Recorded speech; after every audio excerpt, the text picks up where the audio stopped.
love our little family. She'd spent her life looking for love in all the wrong places. She was the type that loved and loved hard. All she really wanted to do was be accepted. After several failed relationships, she wanted something different. And she'd finally found it with a man who promised her a better life. He was handsome, he was consistent. He was everything that she wanted. But their passionate love story will end in unimaginable tragedy. The police arrive, they find her dead. There were red marks consistent with the strangulation. The neck looks like it's broken. Who did this to her? Did she fall prey to her troubled past? He said she was on drugs and alcohol. She was out of control. Get out! Or is the truth behind her death from a more present danger? They realized the unfortunate truth. He has been putting on a facade of this nice guy. This life of chaos, or life of lies. I know that you grabbed her onto that. I know that. Can you tell me what happened after that?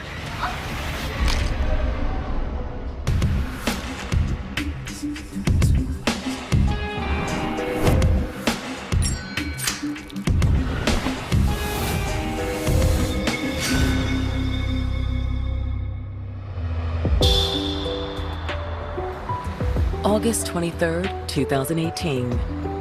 It's a warm summer night in Marietta, Georgia, one of Atlanta's oldest and most charming suburbs, steeped in centuries of history and culture. Marietta is a picturesque, southern, small town, comfortable community in Atlanta. Just good schools, nice area to raise a family. But being so close to the big city, Marietta residents also deal with their fair share of crime. It's a very busy urban area. Lots of people passing through, lots of traffic, high crime. And tonight is no exception. On August 23rd of 2018 at around 3:03 in the morning, officers got a 911 phone call. Now this is a kind of cryptic call. What is your emergency?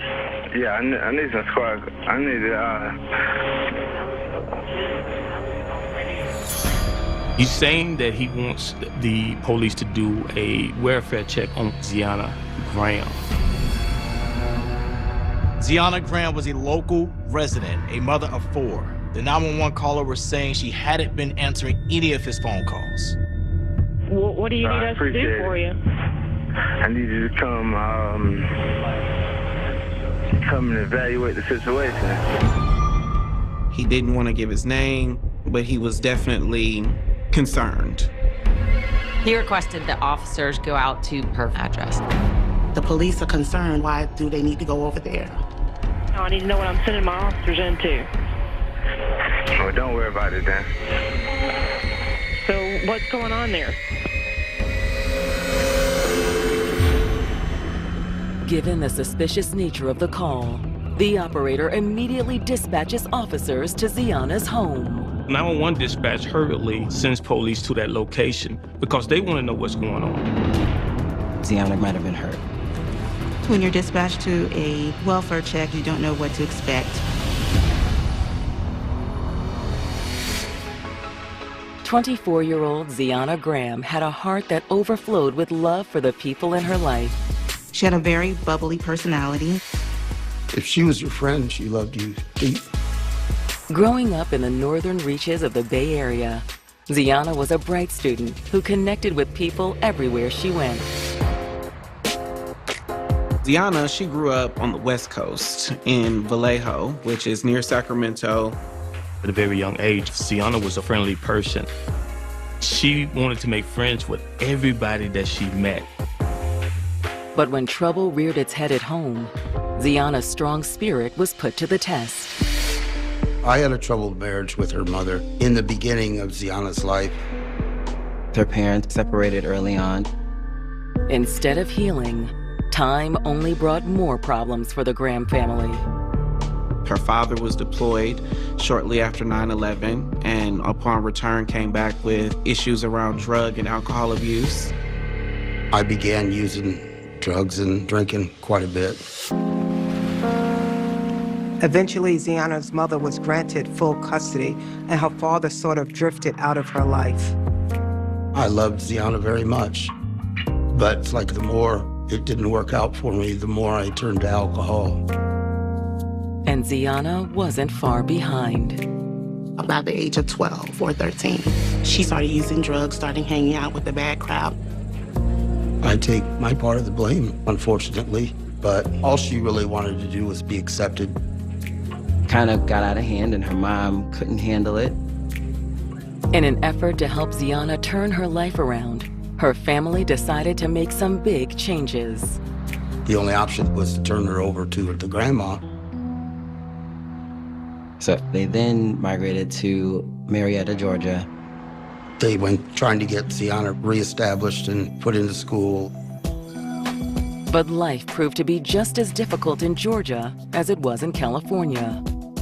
She was doing really well. She had started going to school. She had stopped using drugs. But at the age of 15, she got pregnant. Xiana decided to marry the father of her child and start a family. There's nowhere else I want to be. As a young mom, Xiana found what had been missing from her life. She was so happy to be a mom. She knew this is what she wanted to do with her life. She had her second child, and things seemed like they were going well for the two. But after 4 years, Xiana's marriage crumbled. Being young and then taking on additional responsibility of your children and then newly being married doesn't play well into the future. They ended up getting divorced, and now Xiana is left with her 2 children. That marked the beginning of a long string of failed relationships. She was dating, but it wasn't going anywhere. Xiana at 19 has a 3rd kid, and she and her 3rd child's father never created or maintained a relationship. And then she has another child by another person. So by the time she's 24, she has 4 children. As a single mom with 4 kids, life could be difficult. Life was very stressful for her. She's wondering, where do I turn for some relief? Just as she was on the verge of hitting her breaking point, Xiana met someone new. In the wake of all of that, she meets Chris Scarborough. They actually met during Xiana's first day at her new job. You gotta get it up here against the wall. No paint, no paint drip. Xiana worked for Christopher, helping him paint. I'll be a pro in no time, thanks to you. Chris is from Raleigh, North Carolina, and had been living with his mother in Ackworth, which is maybe 20 minutes away. Xiana and him hit it off. He's a tall, dark, handsome man. He's older, more mature, and all of those things were appealing to Xiana. Before long, their friendship blossomed into something more. Their work relationship transitions to a more loving relationship. Chris felt as if he wanted to be a part of not only Xiana's life, but now her 4 kids' life. They're gonna love you. I already know. Xiana knew she'd finally found what she was looking for. She was just excited about what the relationship was going to bring. But now, Marietta police are racing to Xiana's home after receiving a cryptic 911 call from an unknown source. An anonymous call comes into 911 referencing a welfare check needing to be done at the residence. When the police arrive, they knock on the door, and Xiana's grandmother answers. Yes. Yes, ma'am. We're here to check on Xiana Graham. Is she here? The grandmother was confused. She said Xiana is fine. She's asleep in her room. Officers think it may be a prank call. And we're sorry to bother you this late. Have a nice night. Good night. But as the police drive away, Ziana's grandmother gets a bad feeling. She decides that she's gonna go check on Ziana. Nothing could have prepared her for what she saw. Oh, God. She found her granddaughter deceased on the ground. Ziana!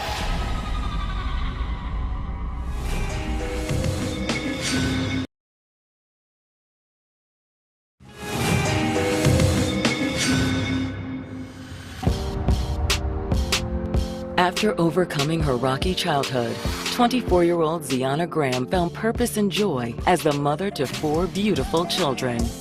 She loved being a mom. That's what she cared about most. She was very passionate about her children. But that didn't mean it was easy. She's struggling to work, provide for her children. She really could use a hand in raising this family that she has created. So, when she met a kind-hearted construction worker named Christopher Scarborough, it seemed like a match made in heaven. Ziana's excited because Christopher is everything that she wanted. He was a provider, he was loving. She loved that he was secure, he was working, he had a steady job. She's ready to take care of her and her children. She was hoping that this might be the one. But now an anonymous 911 call has led Ziana's grandmother to make a horrifying discovery. Oh, God! When the police arrived, she turned them away initially because she didn't expect anything. But then that's when she went and discovered her granddaughter dead. Ziana! She then called 911 back, explaining that her granddaughter was deceased. Marietta police quickly returned to the residence. She's trying to get to the door. Followed by homicide detectives. Open the door! Ziana's grandmother and her children were obviously very upset. So detectives arranged for them to be transported back to the station while they looked through the house. Here, get the kids out. When you first arrive at the scene, you're gonna take a look at the body. You're gonna determine if there's any injuries. Ziana is laying on her back. Her hands are spread beside her body. Her neck looks like it's broken. And she has broken small red blood vessels in her eyes. It's a clear sign that Ziana's death was no accident. Petechiae in the eye is a very clear indication of strangulation. The big question was, who did this to her? Hoping for a clue to her killer, officers set out to search the home. They were going through it with a fine-tooth comb. They're looking for, are there any signs of forced entry? Are there weapons? Is there blood spatter? What in here is going to point us towards a suspect? While they don't turn up any hard evidence, the investigators are able to eliminate at least one theory. There was no signs of theft or any indication that someone wanted to break into the home. By all indications, this wasn't a random attack. This was targeted. But who would want to kill a doting mother like Ziana? Police start recalling back to this very curious anonymous tip for a welfare check. They didn't want to give any identifying information. Could the man who called 911 also be the monster who took Ziana's life? Thank you, sir. There you go. So they requested a trace on that mysterious 911 call to try to figure out who that was that called in for this welfare check. While they wait for the results, detectives head to the station to speak to Ziana's family. They want to talk to those who are in the house, including the children. But due to this traumatic experience, it may be hard to get them to say anything. Instead, they focus their attention on Ziana's grandmother. I know this is gonna be hard, but I gotta ask you a few questions. Of course. She's frantic and she's confused. She's trying to make sense of all these crazy events that just happened in her own home. Can you think of anyone that may have wanted to hurt Ziana? No, I just can't understand it. She doesn't know who could have done this to Ziana. Her granddaughter who never met a stranger, who was everyone's friend, who always was pleasant, who always was full of life. Why would anybody want to do anything to her? Was there anyone new in 𝐅𝐔𝐋𝐋's life? Not that I know of. Unless you mean Christopher. She explained that she was dating a Christopher Scarborough. She told him that he was a construction worker. He helped around the house and did little small, tighter things. She felt that he was a great guy. He was nice to her, the children, and 𝐷iana. There's probably something I should tell you. Even though grandmother thought Christopher was great, there's a concern. She revealed that Christopher had just gotten out of jail.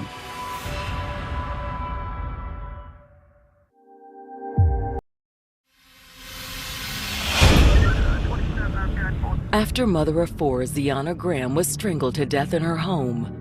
Georgia investigators suspect the killer could be someone she knew. They started to thinking that maybe this is personal because there was no signs of theft or forced entry. Now, detectives have just learned that 𝐷iana's boyfriend of 7 months, Christopher Scarborough, was released from jail just 2 weeks before she was murdered. Of course, the detectives were concerned because he has a criminal history. Could that have been the person who did this? What was Christopher's relationship with 𝐷iana like? Good, I think. He was there for her when she needed him. Grandmother was trying to see the best in Chris as he was helping out around the house. He was mowing the grass, he was making repairs in the home, just taking care of everything. He seemed to bring a sense of stability, a sense of consistency to the family structure. He was really being like a man of the house kind of figure. When's the last time you saw Christopher? Last night, he came by to visit 𝐷iana for a little bit. She shared that 𝐷iana's boyfriend, Christopher, stays with them from time to time, and he happened to be there last night. However, he left, and that was normal because sometimes he would go to stay with his mother in Ackworth. He's between 2 different households. What was he like when he left? Not sure. I didn't talk to him. Grandma was already in bed at this point, but she heard him leave out the front door. After detectives end their interview with 𝐷iana's grandmother, they receive word that their trace of the 911 caller's cell phone has been completed. The number that made the call turned out to be a prepaid phone without a real name attached to it. They were able to get a GPS position for the device that made the 911 call, and the location rang a bell for the detectives. The 911 call had come in from Ackworth.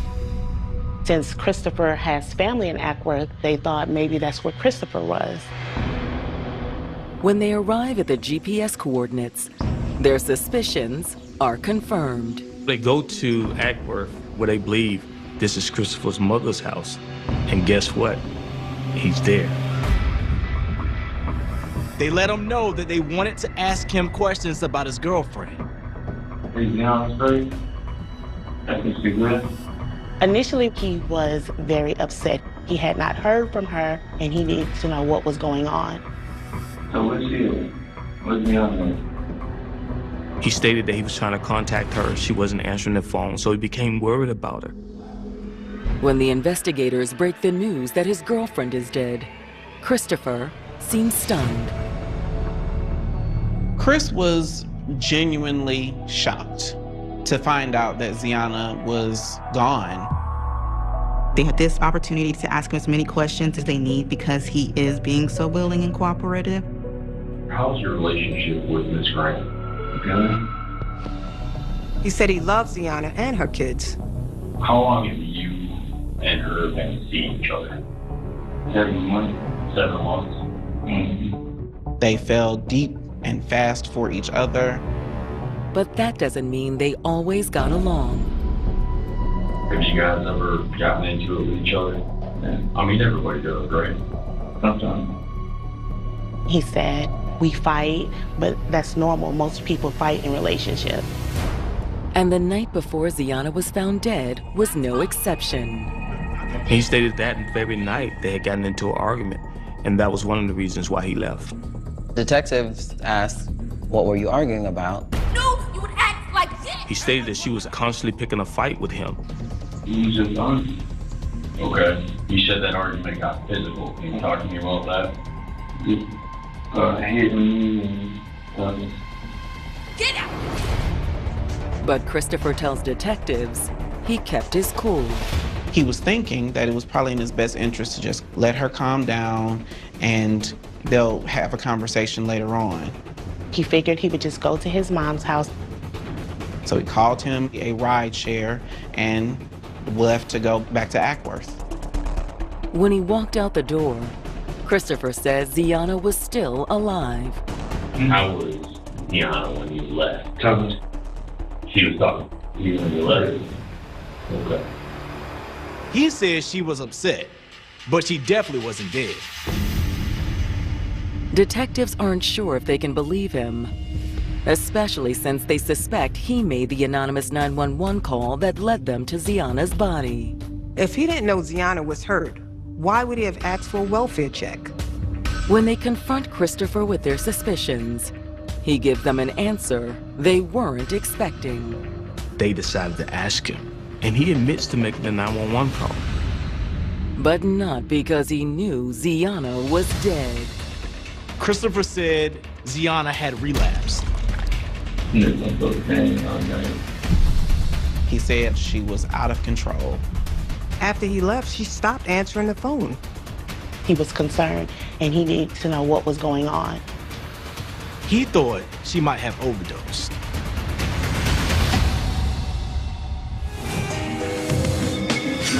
Georgia construction worker Christopher Scarborough has admitted to fighting with his girlfriend Ziana Graham just a few hours before she was found dead in her home. We were just arguing. But he insists he didn't kill her. When he left the house, he reported she was alive and well. Christopher claims there was another reason why he asked police to perform a welfare check on his girlfriend that night. According to him, Ziana had started using drugs again. He stated that she was out of her mind, going crazy. Once he left the house, she wasn't taking his calls or answering his texts, so he thought she might have OD'd or something bad might have happened. You wanted somebody to go check on her, make sure she was okay? Yeah. He said he was trying to help.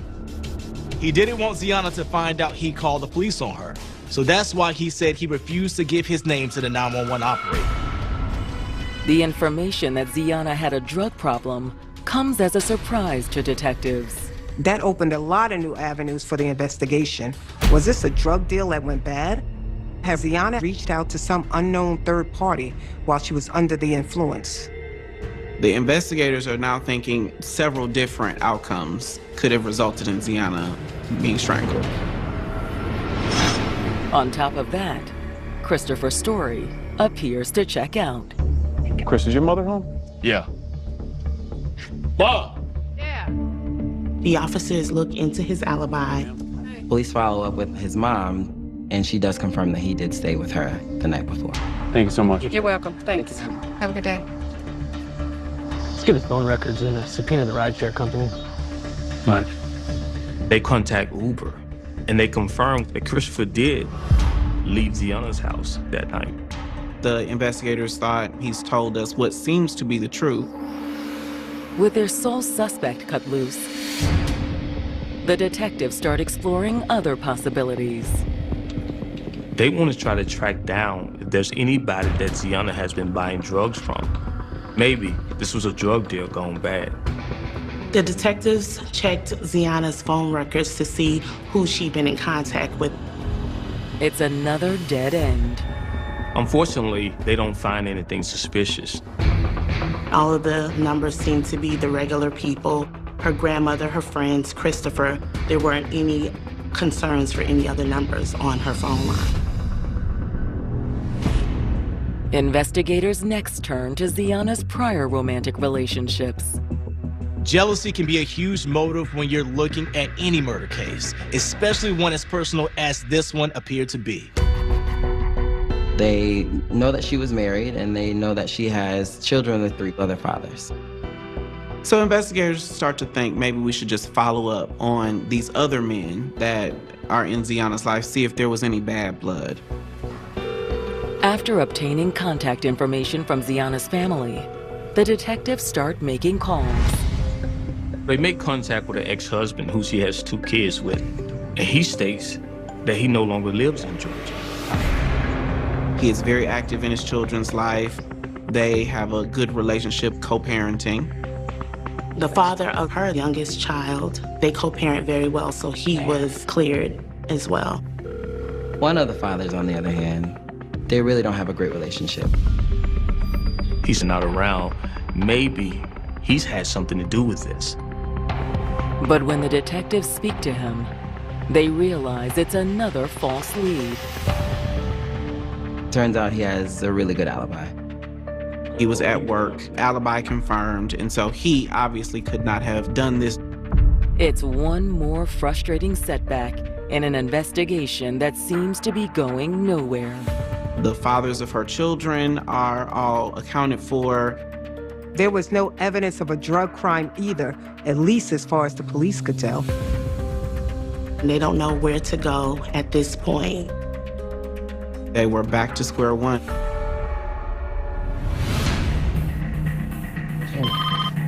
Homicide. Until an unexpected new tip comes in. They receive a call from the therapist that had been working with the children. Officers, in order to get the interview with the children, contacted the Child Advocacy Center and scheduled for the children to be interviewed by a forensic interviewer. A forensic interview is so there's no bias and there's no leading questions being asked to the children and kind of getting more of a truth from the children as far as what happened. The therapist tells detectives that during her interview with Ziana's oldest son, he made a chilling statement. He starts talking about some of the things that he remembers from the night that Ziana died. I heard arguing and bumping noises. Like a thud? He had heard a loud snap. Then, out of nowhere, he says he killed her. Who did the snap? Christopher. He told the therapist that it was Christopher who killed his mother.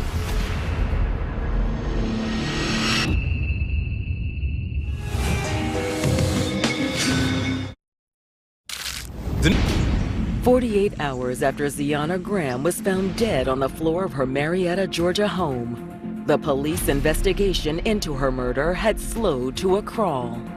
It feels as if the trail is gone cold. Then they get a phone call. The call is from a police therapist who's been working with the murdered woman's young children. As one of the children is talking to the therapist, he reveals a bombshell that could blow this case wide open. Who did the snap? Christopher. According to her son, it was her boyfriend who killed her. He told me it was Christopher who killed his mom. The shocking accusation stuns law enforcement. They had already interviewed Christopher and didn't think he had anything to do with this. But now, they're starting to have second thoughts, especially when they hear the full extent of what Ziana's son said. Well, apparently, this guy had been physically abusive. He reported that Christopher had beat her previously. He's witnessed Christopher hit her, chase her, choke her. Even the children weren't safe from Christopher's abuse. According to the older son, Christopher has hit him a few times.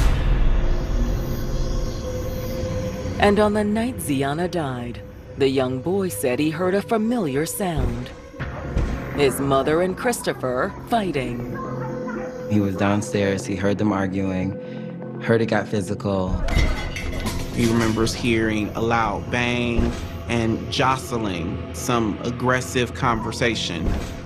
Then he heard a snap. And he realized that was his mom's neck breaking. He heard from upstairs when it happened. That trauma is something he's going to process and be with him for the rest of his life. It's a damning allegation from an innocent child who has no reason to lie. But is it enough to draw up murder charges? Putting a child on the stand can present many challenges when it comes to a case. Children can have trouble separating make-believe from reality, and so their testimony, it isn't always rock solid. Well, after finding out the information from Ziana's son, All right, pull everything we have on him. the detectives felt that Christopher needed to be looked at deeper. While Christopher's abuse had slipped past Ziana's grandmother, conversations with other family members revealed they had long suspected something was wrong in the couple's relationship. Ziana and her father had started to build their relationship better, so she told him something just was not right with Christopher. When I found out who he was, I knew it felt wrong. Dad had a feeling that the two of them were involved in some type of domestic violence. But Ziana struggled to see a way out. Ziana confided in her father and said, I want to get out of this relationship, but I don't know how. It's very hard for folks to, once they're in a relationship, to get out of the cycle of abuse. When detectives receive Ziana's autopsy results, they further implicate her boyfriend. It was determined that she didn't have any drugs in her system. She had been drinking, but it wasn't a large amount of alcohol. That means Christopher was lying about Ziana using cocaine. Why would he do that? Unless, of course, he was trying to lead the police down a false trail. At this point, they're definitely sure that it's him. But what had pushed Christopher past the point of no return? What set him off? Did Ziana finally tell him she was leaving him? The investigators have a whole lot of new questions that need to be answered. To their surprise, Christopher freely agrees to come in for a follow-up interview. They tell him that they found some new information that they just want to confirm. All right, Chris. I want to talk to you a little bit more about what we talked about earlier. Okay. We talked about the altercation that you and Mr. Graham had. You said that you were in the bedroom. Could you kind of go through that again with me? Christopher begins by telling the investigators the same thing he told them last time. He's still sticking to his story that they got into it, he left. Okay. When the incident got physical, do you remember how it got physical or how it started? See, grab something in your face. Is that how you got the little mark on your cheek right here? No, yeah. Yeah? What did she swing at you, you know? I don't know. I was in the baby toilet. They pressed him for more information. What were you two fighting about that night? Christopher seems reluctant to answer, but when he finally does, it's clear why. You can start to see a shift in his personality. You didn't tell me what the argument was about last night. No, it wasn't. What was it? Not their boyfriend.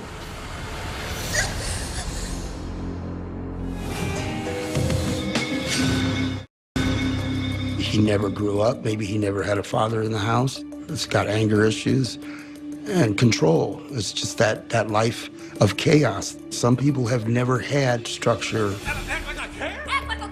or a father or a mother with rules in their life.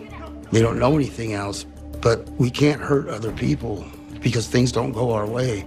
There's no excuse for that. Even if she did have an abortion, she didn't do that to deliberately hurt this man. She didn't want to have another child, especially not with him. This program. As evidence piled up against him, Christopher Scarborough continued to claim innocence in the murder of his 24-year-old girlfriend, Ziana Graham. He's sticking with his story. Yes, we were arguing, but when I left the house, she was fine. She was alive. But now he just admitted the shocking reason why he and Ziana were fighting. she had gotten an abortion without telling him. Mr. Scarborough and Ziana had started dating approximately 7 months prior to this incident. While they were together, Ziana got pregnant. Christopher was very excited about the pregnancy. It would have been his first biological child. But instead of celebrating new life, Christopher found himself mourning what could have been. Ziana told him that she had lost a baby. He said it was miscarriage. I bet you did.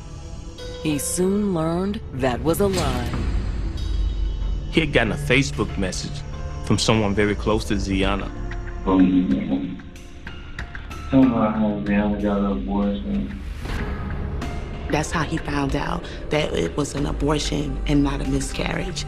And that's what triggered him. You said that you guys got in this argument. Yeah. And then it was over the incident with her, with the abortion incident, right? Yeah. He said he may have overreacted. I can't believe you went behind my back. I didn't go behind your back. Yes, you did. I did what was best for me. About mine? He was really upset about this. But he insists he didn't kill Ziana until detectives start to roll out the evidence against him. They hit him with the abuse and the statement from Ziana's oldest son. They said, Christopher, we know you've done this. You need to come clean. When you left there, she wasn't talking to you. And you know that. You knew it all along. I just need to know what happened. I know that you grabbed her on the neck. I know that. You tell me what happened.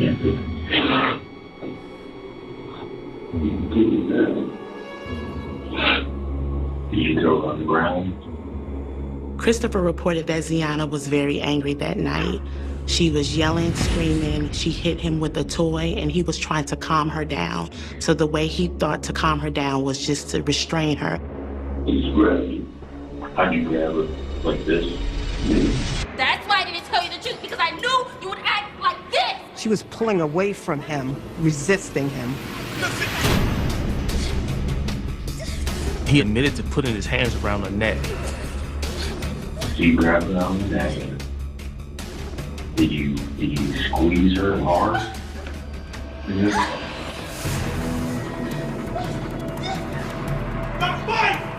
Do you remember how long you choked her?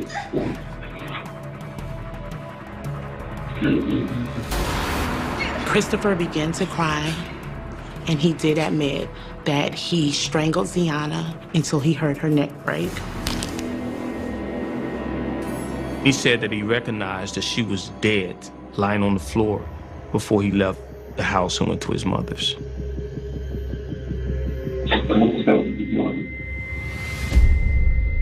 It's all the investigators need to hear. At this point, the investigators have a full confession. They understand what happened, and Chris has admitted his role in Ziana's death. And they charge him with aggravated assault, malice murder, and cruelty to children because her 4 children were present at the home when all of this happened. Christopher is left with few options. Given all the evidence against him, given the fact that he has now confessed to his role in Ziana's death, it's starting to ring true that he will probably get whatever penalties are coming to him. He talks to his attorney and finds out, because of his lengthy criminal history, that with this additional charge, it's possible for him to go to prison for life without parole. And he doesn't want that. So he decides to cut a deal. Christopher decided to take a plea deal instead of going to trial. He pleads to malice murder and cruelty to children in the 3rd degree. He was sentenced to life with the possibility of parole. For Ziana's family, it's too little, too late. I would have rather him gone to trial. I realized that now that he confessed and turned himself in and all that, his punishment could be a little bit less. That upsets me. Of course it would upset anybody. The good news is, because of those felonies on his record, the possibility that he'll get parole is likely none. In Georgia, he'd have to serve a minimum of 30 years before he would be eligible for parole. Ultimately, it's up to the parole board as to whether he will ever parole out. Whether or not Christopher is ever released from prison, his violent actions will never stop reverberating through the lives of Ziana Graham's children. They were in the house when it happened, and this is gonna live with them for the rest of their life. Most children, they never forget, that trauma follows them throughout their lives. This was so much more than one murder. In a lot of ways, this was the destruction of an entire family.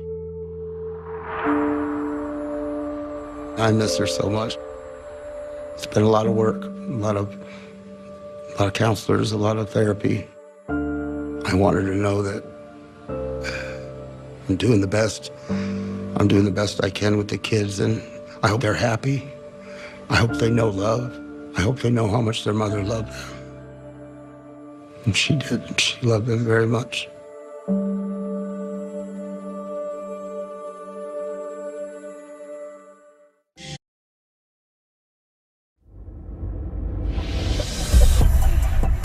He was an ambitious young man who found his perfect match. Hey. They both wanted to do big things in life. They were very serious and devoted. My brother loved her. That was his girl. But their love story will have a tragic end. There were multiple people calling because there was an active shooter. People were running scared. He's laying on the floor, bleeding out. It was just unbelievable that he was shot. Hey, buddy, can you hear me? It was just something that you couldn't grasp.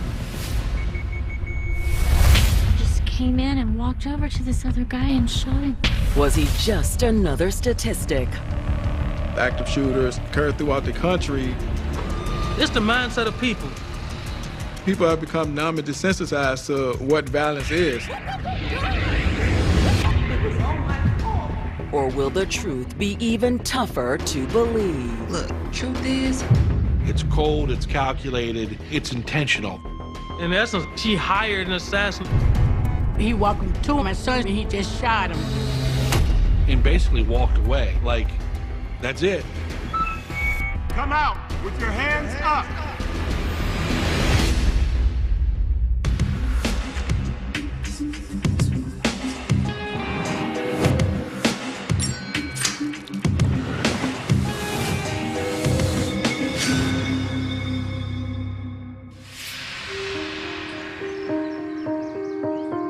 September 4th, 2017. It's Labor Day in Prince George County, Virginia, a quiet rural community just south of Richmond.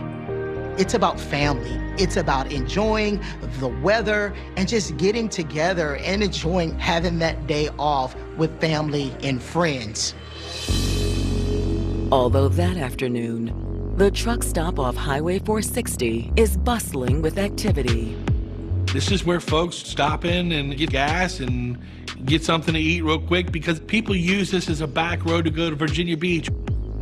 But for the patrons at this roadside stop, their relaxing holiday is about to take a horrific turn. At approximately 4 p.m., Prince George County 911 received a flurry of frightened calls. They were flooding the 911 line. And they were all reporting the same thing. There was an active shooter call at the Pilot gas station. Within minutes, multiple units converge on the scene and are directed to the fast food restaurant connected to the gas station. When the police arrive, you're worried about where the shooter might be located or if the scene is still active. But the shooter has fled, leaving chaos in their wake. They see people behind the counter terrified just based on what just taking place. They had all witnessed the shooting of a young man. He's laying on the floor. He's bleeding out. He had been shot multiple times. According to the student ID that was found in his wallet, his name was 𝐅𝐔𝐋𝐋 Bond.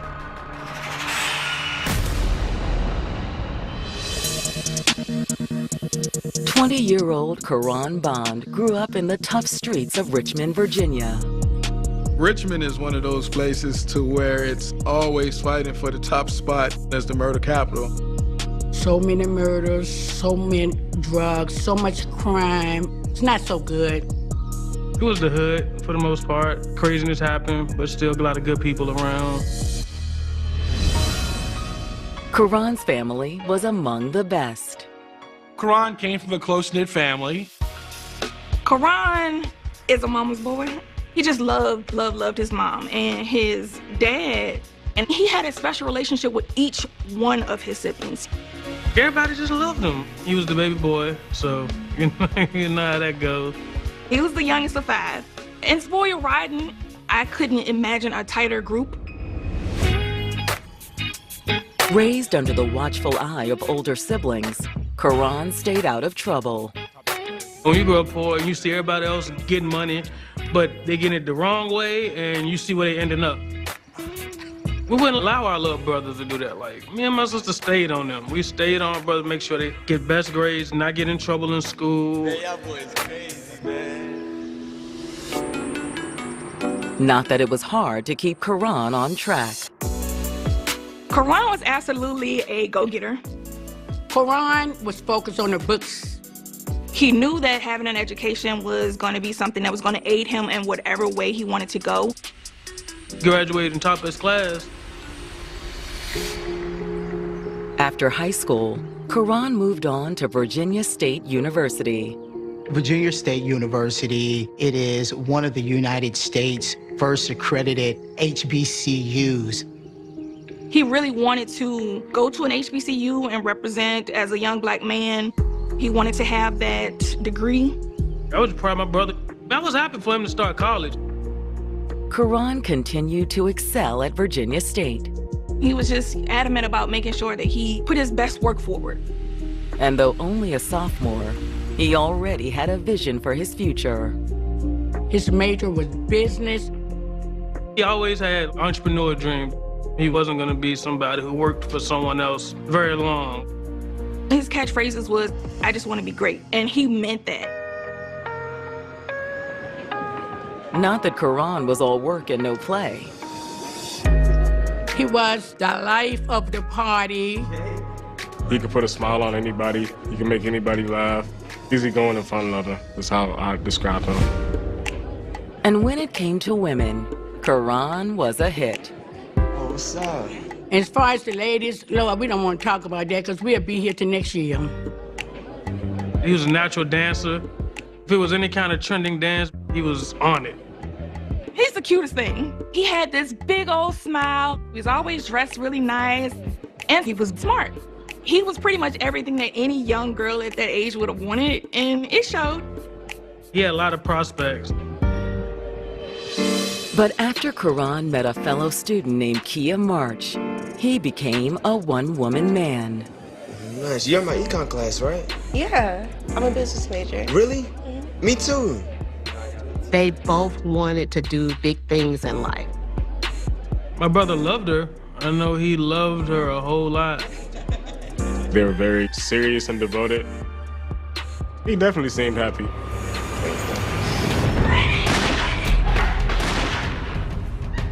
But now, someone has shot 𝐅𝐋𝐋 multiple times in the midst of a crowded restaurant. It's Labor Day, it's a small community, and there's a shooting that happens in the midst of what should be a celebratory holiday. After the police arrived, secured the scene, and made sure that the shooter wasn't there. Hey, buddy, can you hear me?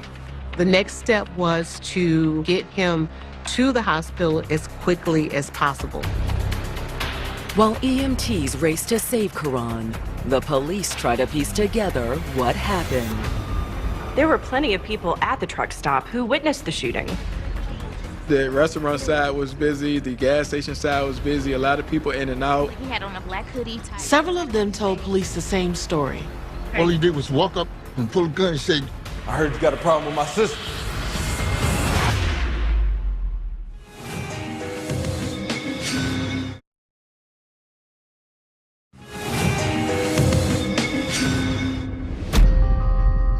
20-year-old Karan Bond, a sophomore at Virginia State University, had met his match in an ambitious co-ed named Kia March. They were college sweethearts. These two had a bright future together. But now, Karan is being rushed to the nearest trauma center after being gunned down in broad daylight. The shooting occurred in the middle of a busy truck stop on Labor Day afternoon. To pull up with a gun in a restaurant full of people on the holidays and shoot somebody, it was crazy. It was unreal because nothing happens in Prince George County. When detectives arrive and begin talking to the customers who witnessed the shooting, the scenario they describe sounds like a hit. Karan was sitting at a table. He was sitting alone on his phone, and his back was towards the counter. This guy just came in the door on the far side of the restaurant, and I really couldn't even see his face. The description of the shooter was that he came in with a hoodie that was closely tied around his face. Witnesses say they were immediately suspicious as the shooter walked into the restaurant. Who wears a hoodie tied like that? It seems to me that he was trying his best not to be identified. According to the witnesses, he went straight for Karan, pulling the gun as he approached. He just came in and walked over to this other guy and shot him. After Karan is shot, and walked over to this other guy and shot him. After Karan is shot, he gets up and he tries to flee the scene. But he didn't get far. The gunman fires another shot and shoots Karan in the back. Hit a second time, Karan fell to the floor. Then the person in the black hoodie fled the scene. He actually fled through the front door where he got into a vehicle and he immediately sped away. Witnesses are saying, well, he went right up to this guy. You could tell that is a premeditated, it's cold, it's calculated, it's intentional. Did you hear anything? Did he say anything? Yeah, he was saying something sort of, I heard you had a problem with my sister. Heard you got a problem with my sister. That's a very vital piece of information. To detectives, it sounds like the shooting stemmed from some sort of personal dispute. We're gonna go check this out. At that point, detectives, of course, wanted to figure out who was the sister in question. Questioning employees of the restaurant raises one possibility. Apparently the victim's girlfriend works here. The authorities find out that Karan's girlfriend was actually an employee. So it wasn't uncommon for him to drop her off at work. It wasn't uncommon for him to hang around a little bit before she started her shift. Was she working today? Yeah. What's her name? Kia March. Kia March. Could Kia be the sister that the gunman mentioned? Do you know if they've had any issues up to today? I don't think so. He was there actually just dropping her off for her to start her shift. Where can I find Kia? I think she's in the back. She's really shook up. However, before the detectives can talk to Kia, there's a commotion outside the restaurant. Ma'am, please! That's my baby in there. My daughter had just called me, Mom, Karan been shot. By the time I got there, they would not let me get in. Drawn by the noise, the detectives pull Karan's mother aside and inform her that Karan has been rushed to the hospital. Karan was med-flighted to VCU Medical Center, which is in Richmond. However, that's not the only news that the detectives have for Karan's mother. Karan didn't make it to the hospital. He is pronounced dead before he even arrives. Ma'am, I'm so sorry. It was an unbelievable moment for me. I was in disbelief. And she has no idea why anyone would want to hurt her son. He was such a good student. He was well-liked, never got into trouble. He was a good boy. I understand. He never did anything to anybody. He was not that type of kid to be involved in any nonsense, never had a history of anything. This kid wouldn't jaywalk. I couldn't understand. I just couldn't believe that it could have happened to him. And the one lead the detectives have appears to be a dead end. Listen, the shooter said Corin had a problem with his sister. Any idea what this is about? No. Ma'am, his girlfriend, Kia, do you know she has a brother? I don't think so. Was this a case of mistaken identity? Sure they're missing something, detectives turn to Kia, who was holed up in the restaurant manager's office. Kia was an absolute wreck. She is traumatized. She is in a state of shock. All right, we're gonna have this officer escort you down to the office, and we'll speak with you there once we're done here, okay? She was unable to give a statement to the police officers because she was so distraught. It has to be traumatizing to witness someone die like that. However, a fellow employee who has been trying to comfort Kia does have some information for the detectives. A couple of our co-workers left right after the shooting. They were LaShawna Jacobs and Norma Glover. At this point, nobody knows if they're fleeing because they're scared or if they were a part of the incident.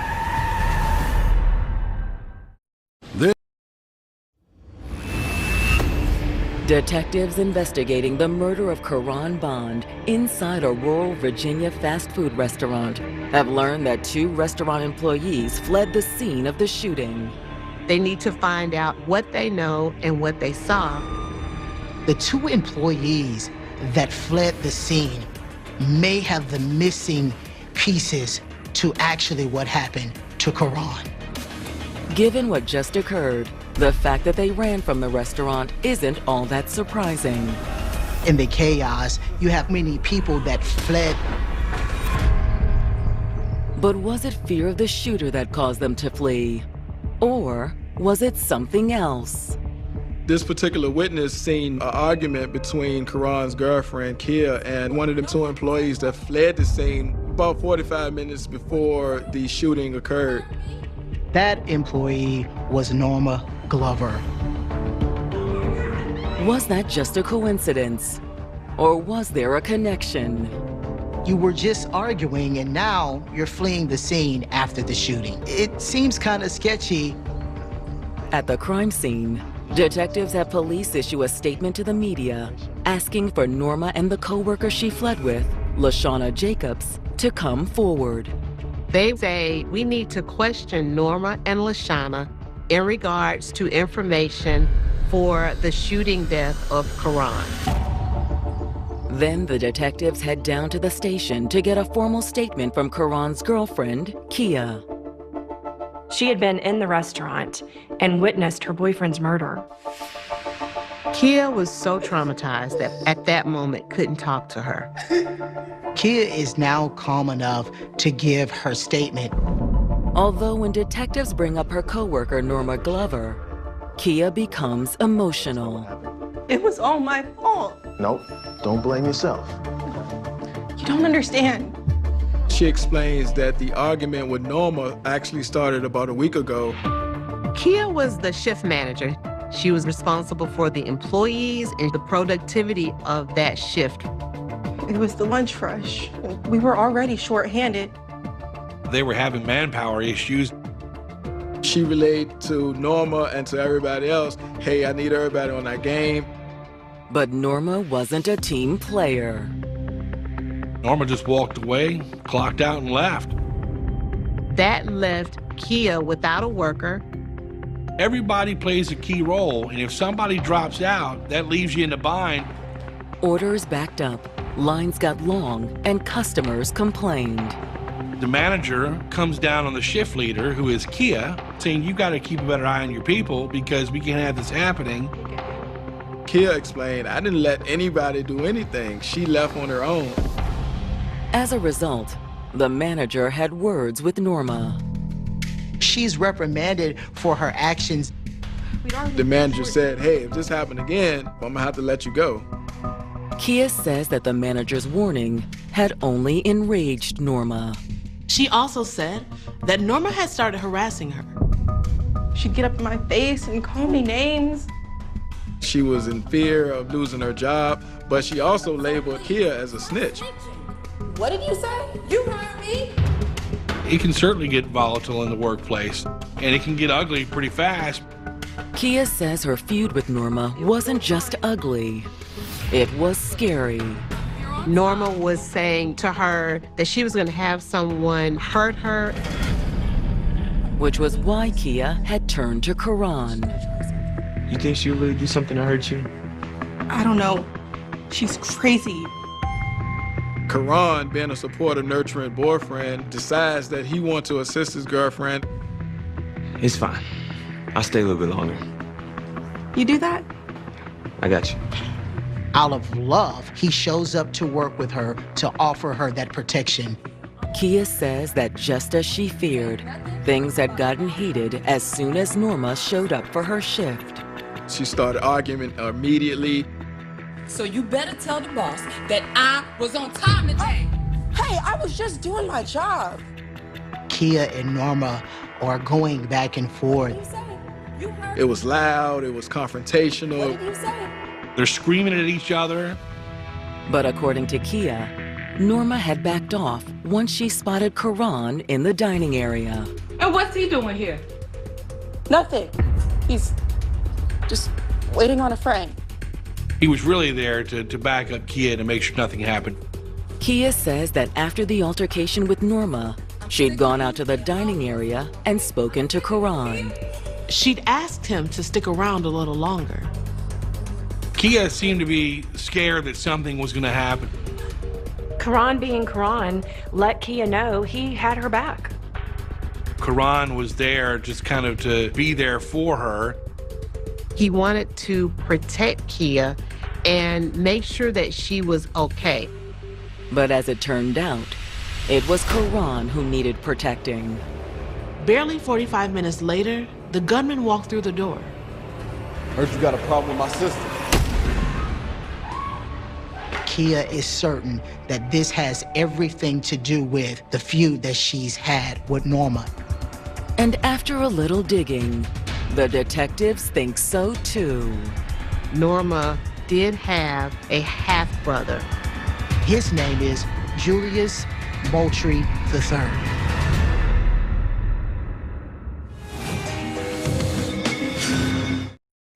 Detectives believe 27-year-old Julius Moultrie may be the mysterious gunman who walked into a rural Virginia truck stop and gunned down Karan Bond. Julius's half-sister Norma had an issue with Karan's girlfriend, Kia March. Someone heard the gunman say, "I heard you have a problem with my sister." That isn't the only thing that points to Julius. He had a rap sheet 9 or 10 pages long. But it's one charge in particular that catches the detective's eye. He had been convicted of actually killing Norma's father, his stepfather. He did like 3 years on a 15-year sentence. Moultrie had only been released from jail 9 months prior. And now the detectives suspect he'd killed again. Julius killed his stepdad, Norma's father, his half-sister's father. If you're willing to kill somebody that close to you, you definitely can potentially do this to somebody else with no ties. At that point, there was a manhunt. Locate him and bring him in. Within a few hours, police traced Julius to his girlfriend's house. They knew he was in the area just because what tower his cell phone was bouncing off of. Officers moved quickly and quietly to surround the house. The police weren't taking any chances. Julius Moultrie, come out! Come out of the house! Come on out, keep your hands up!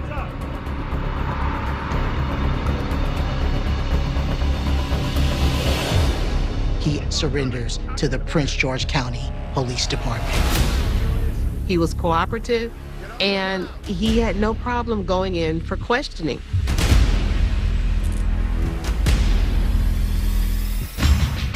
Once he sits down with detectives, Julius denies any role in Karan's murder. We know you shot Karan Bond. Wasn't there. Couldn't have been. He said that he had been at his girlfriend's house all day. Your girlfriend's, huh? We'll see about that. When detectives checked with his girlfriend, who they had also brought in for questioning, her story is a bit different. She actually says that Julius didn't show up to her home until later on that day. Confronted with the inconsistencies in their stories, Julius changes his. He then says, oh, wait a minute. I was actually at my friend's house in Petersburg. Did you go anywhere else? No, sir. The detectives are all but certain he's lying. Detectives at this time, they decided to do a gunshot residue test. It comes back positive. He actually held a gun and he fired it on that day. The test results are enough for the detectives to place Julius under arrest. Julius was charged with first-degree murder. The suspected shooter's arrest is welcome news for Karan's friends and family. But they're shocked to learn he'd recently been released from prison for manslaughter. He killed someone intentionally and only get 3 years for it. When we found out, it was a slap in the face. That was extremely frustrated and upset. But detectives believe the blame for Karan's death doesn't rest solely with Julius. Basically, Norma and Kia got into it, and she started popping off about how her family and how they was gonna mess her up. Kia was saying, hey, listen, I'm gonna get my boyfriend involved. He's gonna deal with you.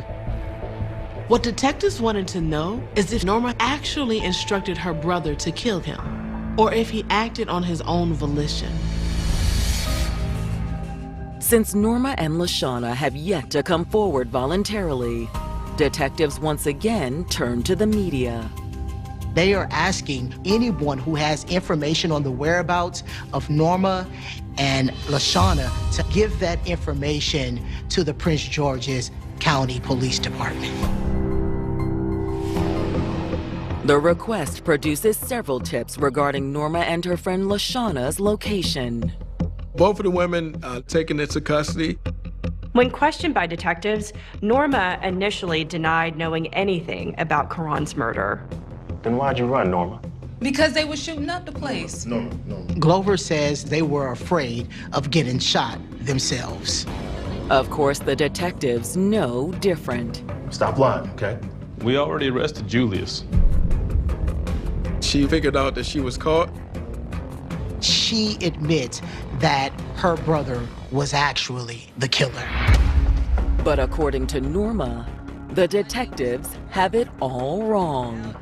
Norma said, I didn't tell my brother to come in and kill Karan. I didn't tell my brother to come in and shoot anybody. Truth is, I tried to stop him.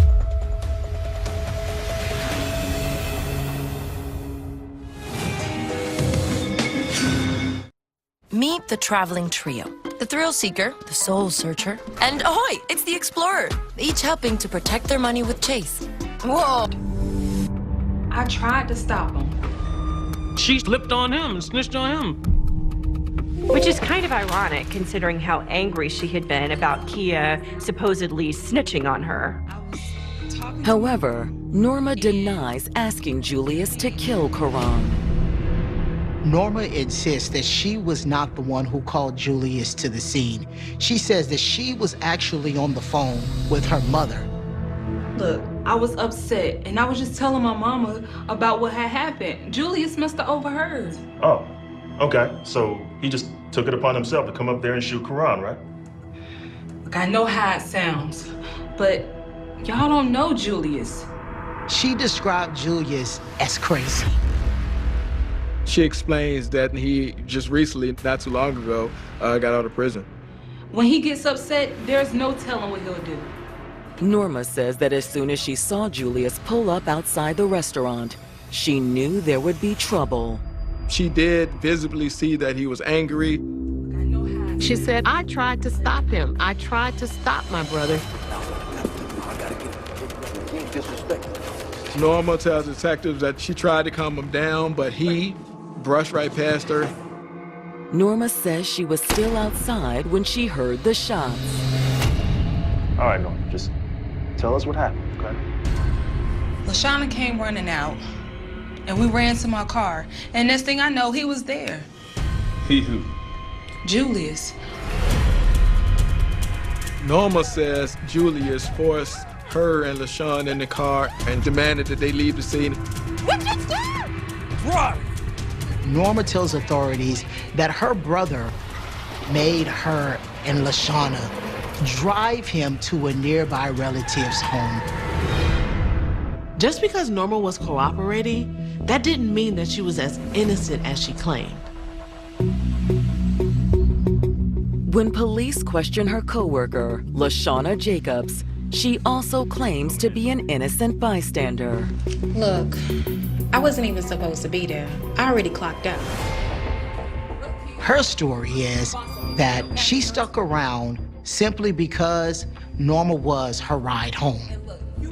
LaShawna, when the incident was occurring, was on the phone with her boyfriend, who is detained at Riverside Regional Jail. I'm gonna call you back, okay? She got off the phone with him to actually calm down the feud between Norma and Kia. Oh, Norma, let it go. No, look, she over there running to her boyfriend like I'm scared of him or something. Norma was spewing out all of these obscenities and all of these threats. LaShawna was trying everything that she could to calm Norma down. LaShawna said that she even called Norma's mother in hopes that her mother could calm her down. You called her mom? Yeah, because she was talking crazy. Come on. LaShawna was still trying to calm Norma down, but she didn't make any progress. Norma was actually telling her mother that she was going to get someone to pistol whip Kia. LaShawna didn't know if that someone was supposed to be Julius. However, LaShawna says she did see Norma in the parking lot talking to her brother moments before the murder. She witnessed Norma and Julius having a conversation, and Norma pointing to Karan saying, that's him right there. She wasn't trying to stop him. After this, Julius actually walks into the restaurant and he shoots Karan.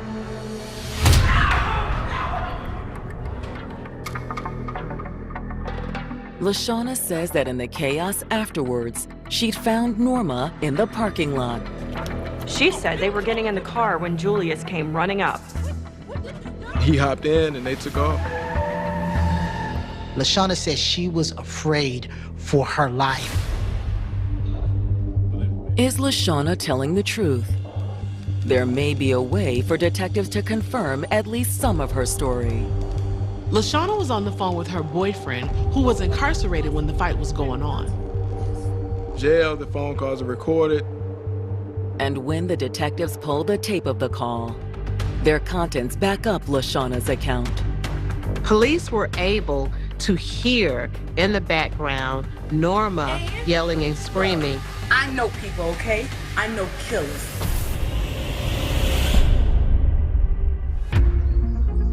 Based on the testimony of LaShawna Jacobs, detectives have been able to confirm via a recorded jail line that Norma Glover was threatening to call a shooter to the restaurant the day Karan Bond was killed. I know killers. With that new information, she is charged with first-degree murder. I just thank God they were arrested so fast. They were arrested before I even made arrangements with the funeral home. I'm glad that she was arrested because I couldn't understand why, in between an argument with two women, that you would have someone come in with that intent. I can't say I was relieved that the officers did their due diligence. When Julius goes on trial in July of 2018, the courtroom is packed. Julius is the first to go to trial. However, there is no jury. Julius opted at this point to have a bench trial. In a bench trial, it's the judge who determines the verdict. With all of the evidence that police had, it didn't seem as though Julius had a chance. Not that the prospect of a short trial and a quick verdict made facing Karan's killer any easier on the family. He grinned in my face, he stared us down, he was very disrespectful, he was just terrible. It was aggravating. I wanted to get my hands on him so bad. Although according to the prosecutors, it was Julius who'd come down to the restaurant looking for blood on the afternoon of the murder. He'd heard about the fight between Norma and Kia, and that Kia's boyfriend was there. Julius got the information, worked himself into a rage, just, over the top. Everybody has, crazy cousins and crazy family members that you know about. Julius had a violent past. He had recently gotten out of prison for killing his own stepfather. He already had that tendency to become violent. But it was his sister who provided the target for his rage. She pointed to my brother and said, "That's him right there." He knew exactly who to walk up to, ask the question. "Heard you got a problem with my sister." And he just shot him. Brother was trying to turn and run, and he got shot again. He was not a fighter, he was not a thug, he was not a gangster, he was a college student. I could imagine that he was terrified. My brother just died on the floor. The prosecutors present plenty of evidence that Julius was Karan's killer. They had the gunshot residue test that came back positive. Norma implicated Julius as the person who in fact did this heinous act. For the judge, it all adds up to a murder conviction. He found Julius guilty of murder. The judge sentences Julius to life in prison.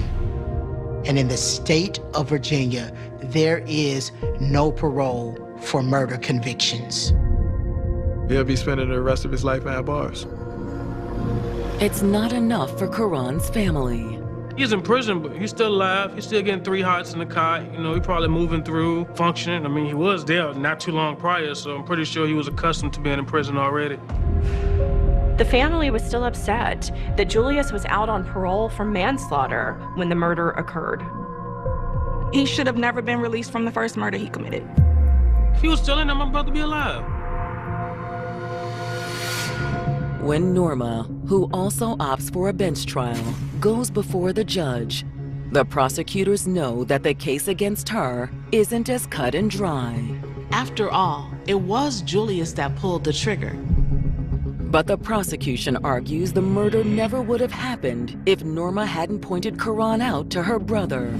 She knew who her brother was, and she knew how he was.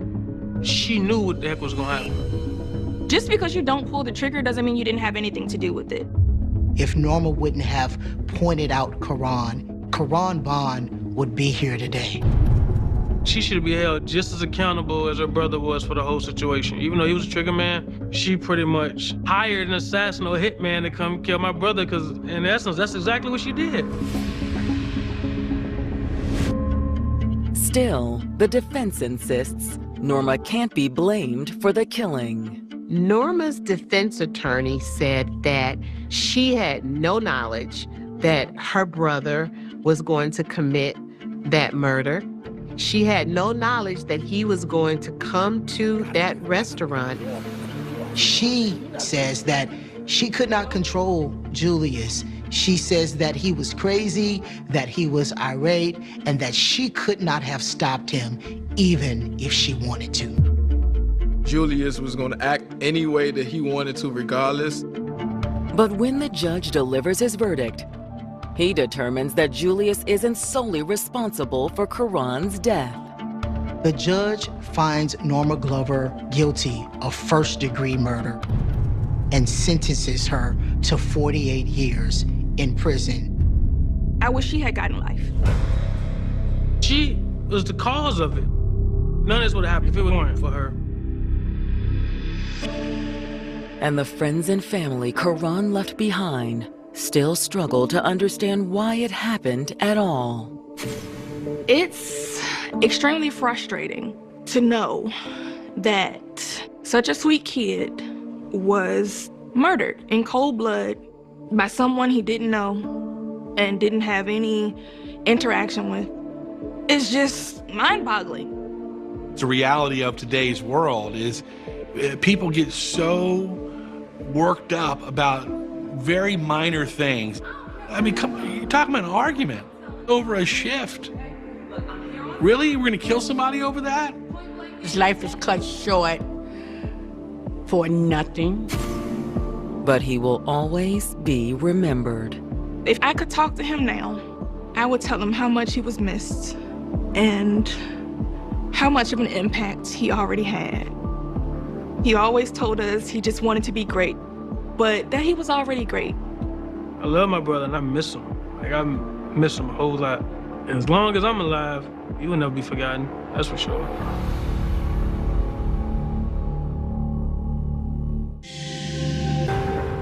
She was a devoted mother, raising 6 kids on her own. That's a struggle for any parent. It becomes a lot, it's draining. Then she met the man of her dreams. Imagine someone willing to come into your life with 6 kids. This is the person I want to be with for the rest of my life. But the rest of her life was much shorter than she thought. She had nearly 50 stab wounds to her body. Slaughtered is the only way to put it. The entire community is rocked. Was it a jealous ex? He was mean and threatening most males. Violence is his go-to.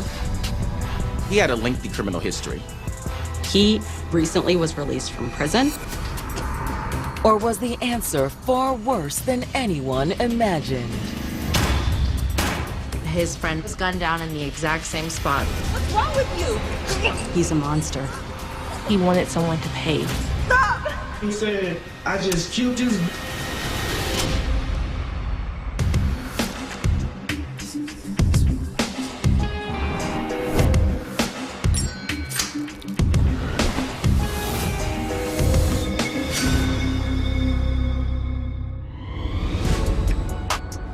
July 20th, 2010. It's a warm summer morning in Nashville, Tennessee, America's fast-growing music city. Nashville, it's just transformed radically. There's like 100 people a day moving here. We've become a very high touristy area, which has pushed aside some of our Black neighborhoods. People are being priced out of their homes. However, the Bordeaux neighborhood just north of downtown is a rare exception in this rapidly changing city. It's an area that has a lot of history and a lot of pride in its history. It is a neighborhood that has been historically Black. The families that live there have lived there for a long time. They want to stay there. But this Tuesday morning, 30-year-old Bordeaux resident Asia Wade has seemingly disappeared. Asia, open up! Asia's sister had been trying to reach her since the night before, but all her calls had been going to voicemail. So her sister went over to the house. Asia, it's me! You know that something isn't quite right because you know this person. You know this is not normal behavior for them. Just as the sister's worry is turning to full-blown panic, the door finally opens. It wasn't Asia that answered the door. It was her 9-year-old son. Hey, honey, where's your mom? In her room. The 9-year-old said his mother had been in the bedroom and had not come out. You guys stay in here, okay? Asia? Asia's sister tries the bedroom door, Asia! but it's locked. Asia, open up! It's me! And there's still no answer. Asia! She heard water running and the radio playing inside the room, but no sound of Asia. At that point, her sister decided to kick in the door. But she's not prepared for what she finds. The blood in that room was everywhere. And in the center of all that blood lay 𝐅𝐔𝐋𝐋 Wade.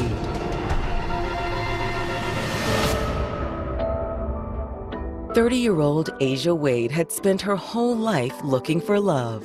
She'd had several serious boyfriends, and she'd come close to getting married. However, when none of the relationships worked out in the long run, there was still plenty of love in 𝐅𝐔𝐋𝐋's life. She had 6 beautiful kids by the time she was 29. Being a single mom, 6 kids is tough. Getting kids up, getting baths, the bedtime routines. You've got to find a place for all 6 of the children to be during the day while you continue to work. 𝐅𝐔𝐋 worked at a local candy factory in downtown Nashville. Wasn't her dream job, but it provided for her family. Even if you have a great family support, the day-to-day ins and out of being the only adult in the house is draining mentally and emotionally. That struggle is something I couldn't even imagine. Despite her struggles, the hard-working single mom never stopped looking for someone to share her life with. She wanted a loving husband. She wanted a father figure in her children's lives. And she may have found just what she was looking for when a friend introduced her to 𝐷eMeco Duckworth in the spring of 2010. How you doing? Hi. It's good to meet you. 𝐷eMeco was from Arkansas, but he had extended family that lived in Nashville. Why haven't I met you before? I don't know, but I'm glad you meet me now. Something sparked between them. He was charismatic, a very charming person. When you first meet someone and your eyes lock and your heart beats, who doesn't want that?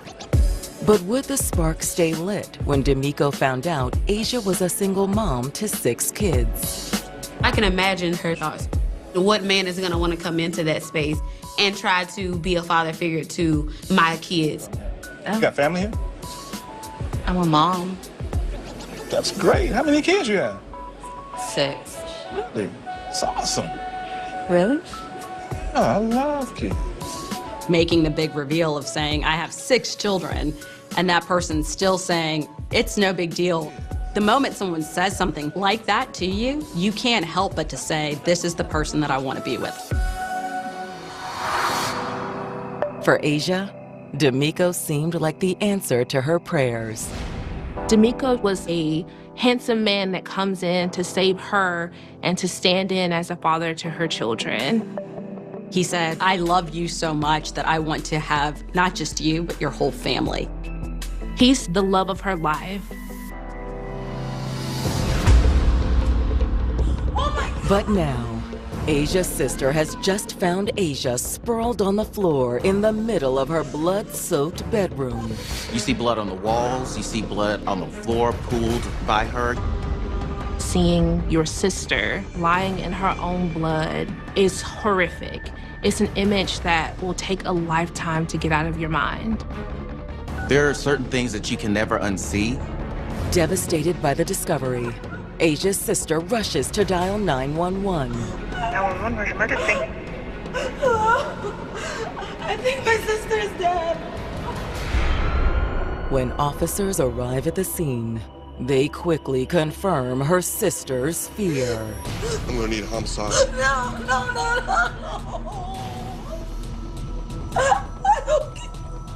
Where's Clarence and now 𝐅𝐔𝐋? What's good? Clarence Goins? Yeah, he's our cousin. He died last night. When 𝐅𝐔𝐋's sister called 911, the Nashville police were already investigating Clarence's murder. There could be a link between these 2 cases. Were they dealing with a double homicide?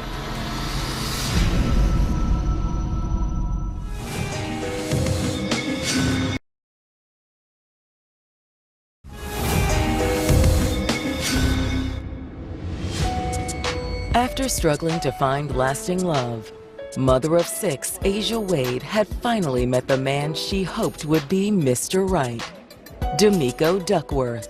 Where most men would have found the responsibility daunting, 𝐷eMeco loved the fact that she had 6 kids. The moment someone says that, you can't help but to say, this is the person that I want to be with for the rest of my life. Instead, her life has been cut short.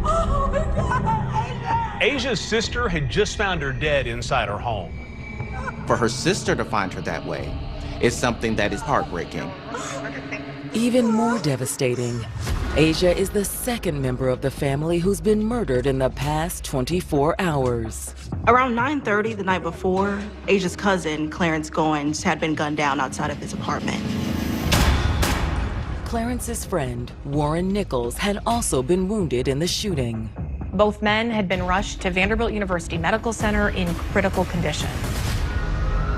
Clarence had died in surgery.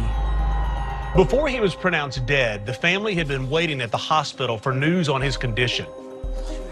They thought it was odd that Asia wasn't at the hospital with them. Where's Asia? I don't know. Why don't you try to give her a call? Which is what led Asia's sister to her house the following morning. The timing of the murders strikes police as suspicious. Even though her sister didn't find Asia's body until the next morning, they thought she had to have been killed on the same night as Clarence. I would be concerned if I was a sister, brother, nephew, cousin. Am I next? Although if someone did have a vendetta against the family, there appeared to be limits. All 6 of Asia's children were in the home and they were unharmed. It appears that the children didn't witness the murder.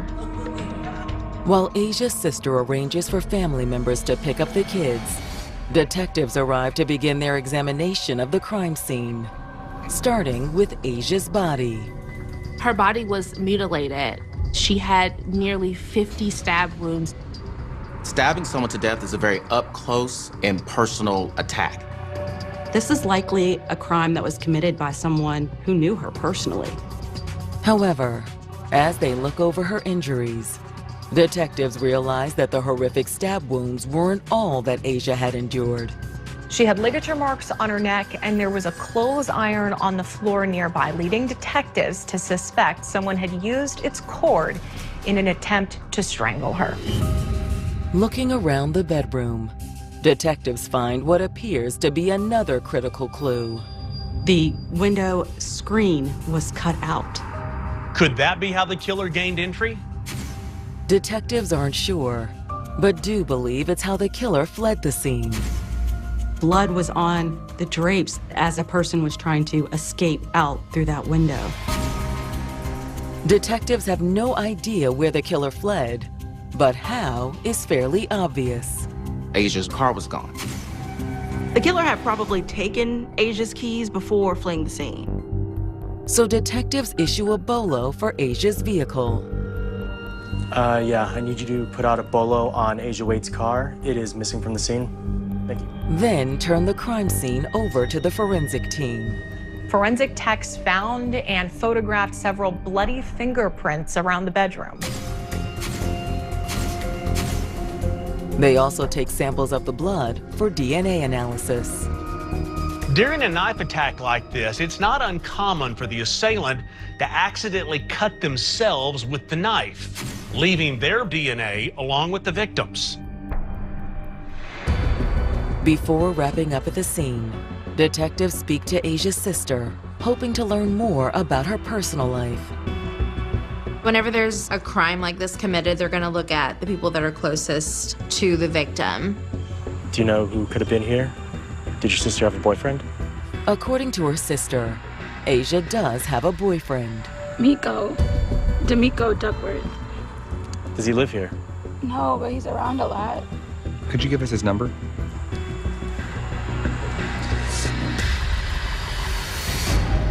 Releasing Asia's sister to join the rest of her grieving family, detectives immediately reach out to D'Amico, who agrees to meet them at the station. He was very cooperative and states that he has no idea anything's even happened to Asia. Did you do anything to hurt her? Not that I know of, Officer, no. Was something wrong with her? Yes. She's been stabbed. He seemed completely caught off guard. Been stabbed multiple times. Man, you got to speak bad. I'm just telling you the fact. She's dead. Asked when he last saw Asia, D'Amico says that he was with her early on Monday evening, just hours before she died. D'Amico states that he had picked her up from work and dropped her off at home. How long were you at her house? I'm not sure too long. How long is not too long? Like 15 minutes. Where did you go then? You rolled around, we get very soon. Did you stop anywhere else where someone might have seen you that can corroborate what you're saying? I said that again, I started. D'Amico insists while he did see her that evening, he would never do anything to harm Asia. He said he'd only known her about 4 months, but he was closer to her and her children than he'd ever been with anyone before. However, when detectives ask if there's anyone else that might want to hurt Asia, he says he does know of one man. He says that Asia's ex-boyfriend has been in contact with Asia, and some of those contacts have been volatile. His name is Devin Fisher. He was leaving and threatening voicemails on us stuff like, you can answer my phone before I kill you. D'Amico said that he initially thought that they were just empty threats. But now, he's not so sure. He said there was another reason he thought Devin could be involved. And I knew that he had just got out. He recently was released from prison.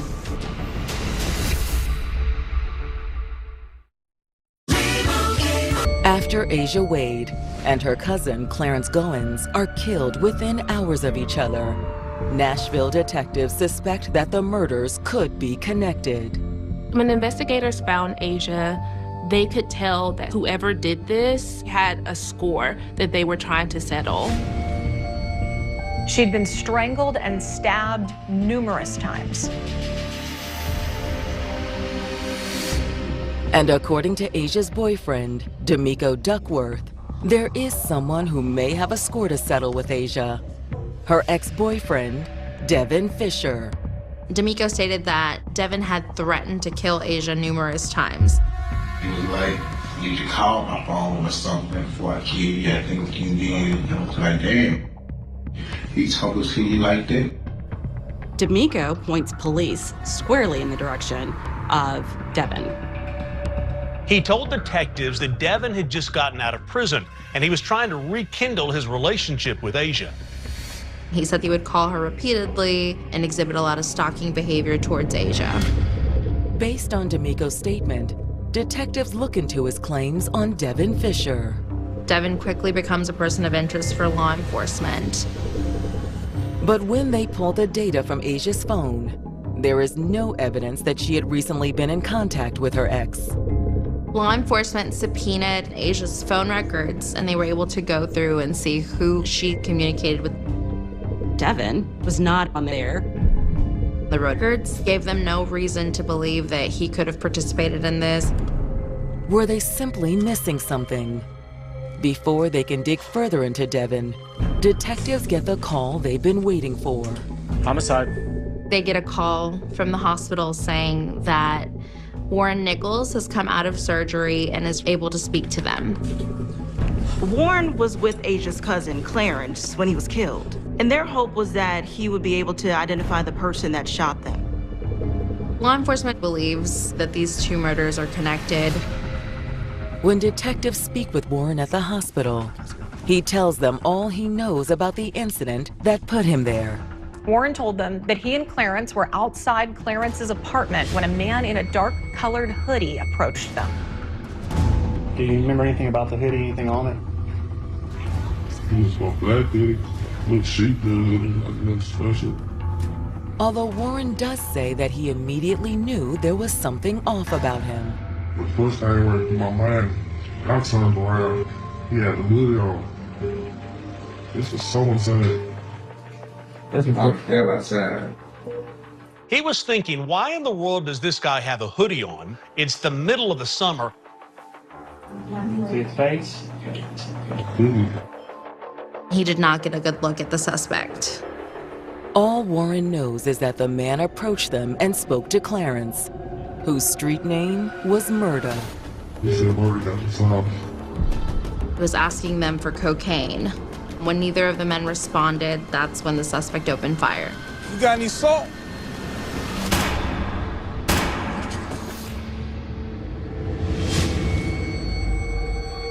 How many shots do you remember? I want to say he got murdered on the first shot. Not only did Warren almost lose his life, he had to watch his close friend lose his life right in front of him. Detectives were hoping for an ID on the shooter. But what Warren was able to tell them raises a whole new possibility. Investigators have to consider that this could be part of a drug deal that went wrong, and that it had nothing to do with Asia's murder. When detectives return to the station, however, they receive another call, one that may break the case wide open. Police are contacted by a man named Brandon Lowe. He informed them that he lives up the street from Clarence Goins. He says he also knows Asia's boyfriend, D'Amico Duckworth. He and Brandon run together. You seem pretty cool, you know? But now he says he has information on D'Amico that he can't keep to himself. I ain't been asleep all last night because D'Amico went to see my couch bed. He says that shortly before Clarence was killed, D'Amico had showed up at his house. He came in the house, he's scared. You know what I'm saying? D'Amico gave him some information that was very alarming. He said, I just killed you, and I'm gonna go down and kill murder.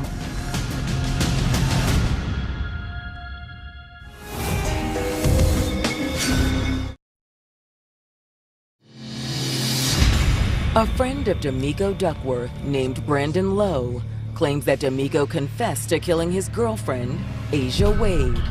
According to Brandon, that wasn't the only murder D'Amico committed that night. He said, I just killed you, and I'm gonna go down and kill murder. Asia's cousin Clarence also went by the nickname Murda. He said that, look, kept on saying, no, don't do that, you'll jeopardize our family.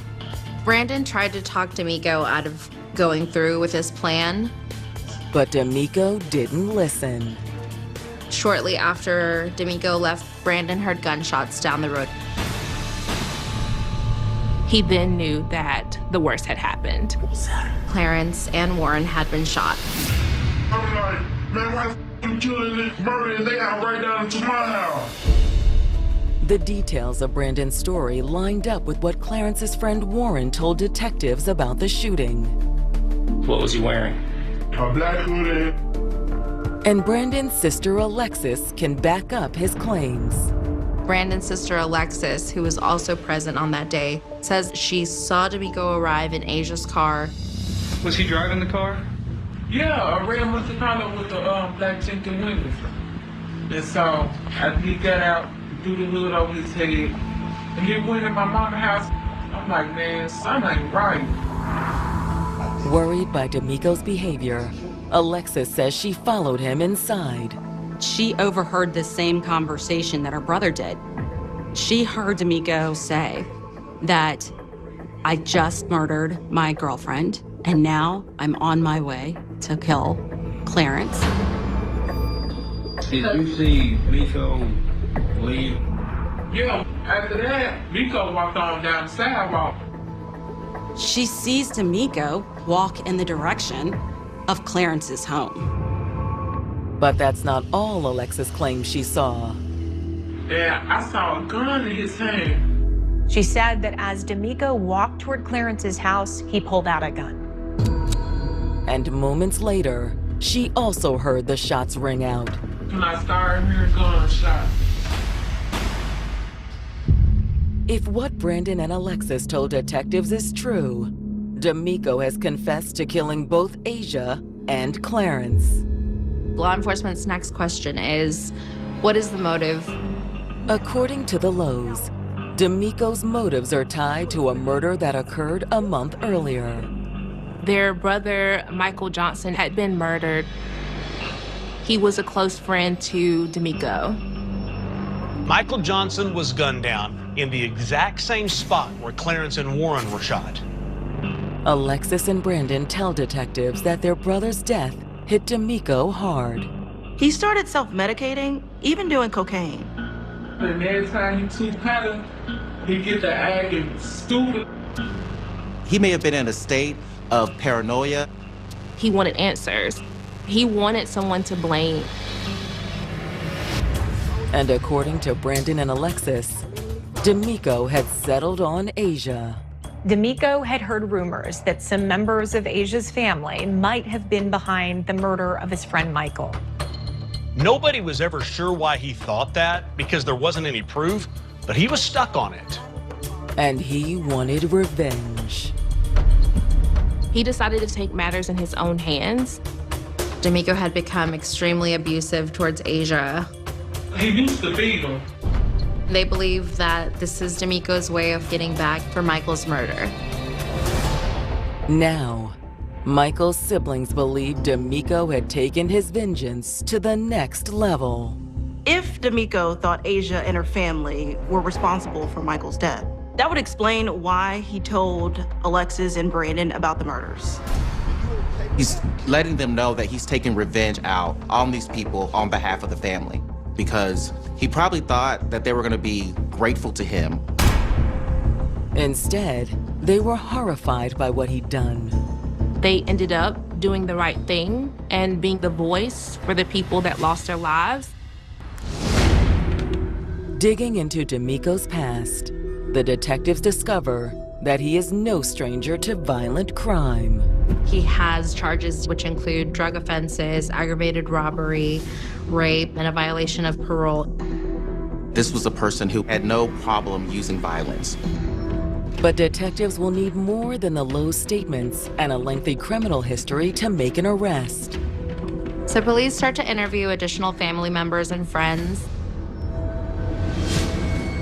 The biggest indication that there had been trouble in Asia and D'Amico's relationship comes when the detectives sit down with Asia's 9-year-old son. This is the same little boy that answered the door when Asia's sister came and found her body. He tells detectives that his mother and D'Amico fought often. You want me to tell you what happened when it first started? I want you to tell me everything. He said just 2 weeks before her murder, he stuck a gun in her mouth. They put a gun to her mouth. Then that's when it all started. Your mama told you that, or you saw that? My mama told me that. These kids have heard violence between their mother and this man before. So when Asia's kids heard arguing on the night of her murder, it was nothing new. And just slowly tell me what happened. Were they yelling at each other? He said when it's happening, they just wait for it to end. But this time, it ended in tragedy. Those poor kids had no idea just how much danger their mom was in that night. Then what? Then they shut the door and locked it. Between Brandon, Alexis, and Asia's son, detectives now have enough for an arrest warrant. Police are convinced that they found their guy. However, there is still one thing missing. D'Amico. They're not able to locate him. D'Amico is on the run.